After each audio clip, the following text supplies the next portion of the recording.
क्यों भैया, एक बाण काऊ के लग जाए तो क्या घंटा जी जाएगा बिना एम्बुलेंस के, बिना हॉस्पिटल के? बताओ, क्या घंटा? 1 घंटा भी नहीं जी पाएगा। और भीष्म के कितने बाण लगे हैं? अनगिनत। और घंटा नहीं, कई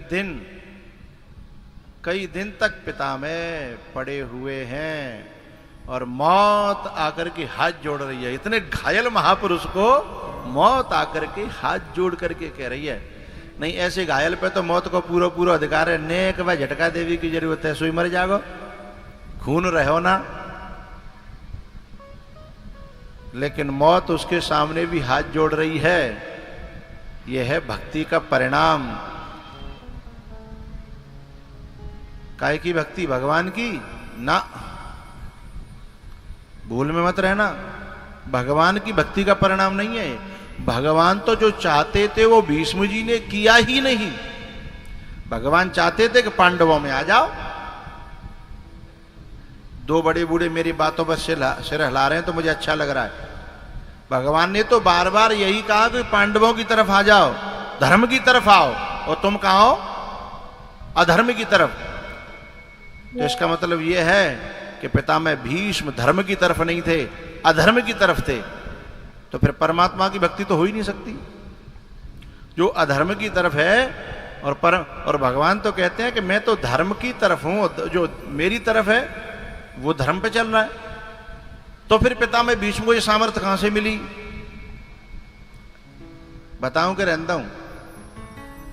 रहने दो, चलो ना पूछ रहे तो मौका है। आओ,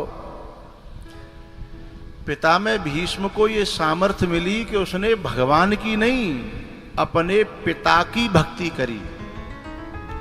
पिता के भक्त त्रेता में जितने राम हुए हैं, पिता के भक्त उतने ही द्वापर युग में पितामह भीष्म हुए हैं।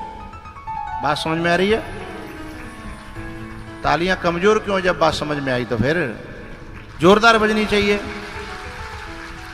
ये जो मौत से लड़ने का जो वरदान है, ये शंकर भगवान ने नहीं दिया, विष्णु भगवान ने नहीं दिया, ब्रह्मा जी ने नहीं दिया। किसने दिया? उनके पिताजी शांतनु ने। जब भागवत की गहराई में जाओगे तो बात समझ में आएगी। पिता ने ये वरदान दिया था।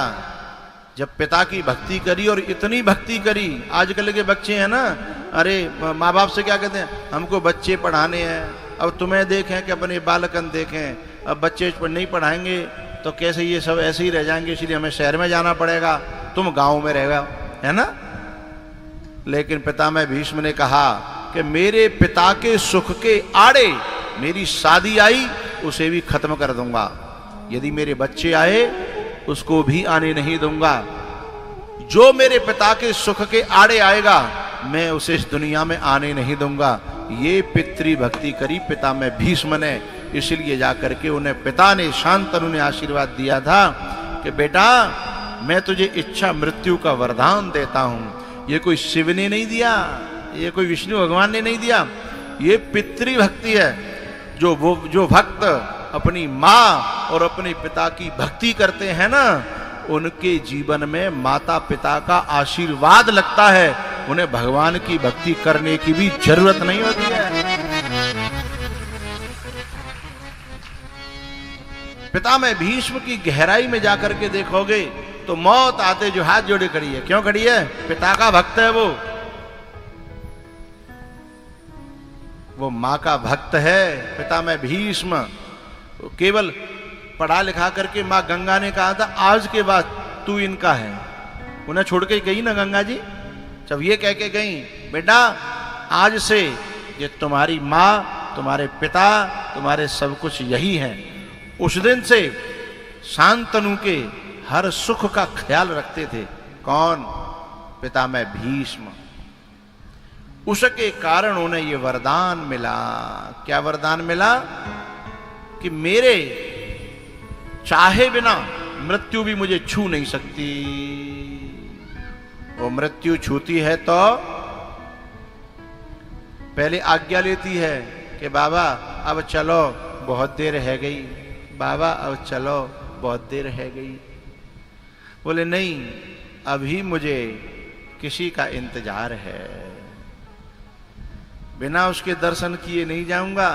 मैं उसकी आज्ञा का तो पालन नहीं कर पाया, लेकिन वो मेरी मजबूरी भी समझता था, क्योंकि मैंने जो वचन दे दिए, मैंने जो प्रतिज्ञाएं कर ली, इसलिए मैं आज यहाँ इस दुर्दशा को प्राप्त हूं। लेकिन वो मेरी मजबूरी जानता है, इसलिए जरूर आएगा, मुझे इंतजार है।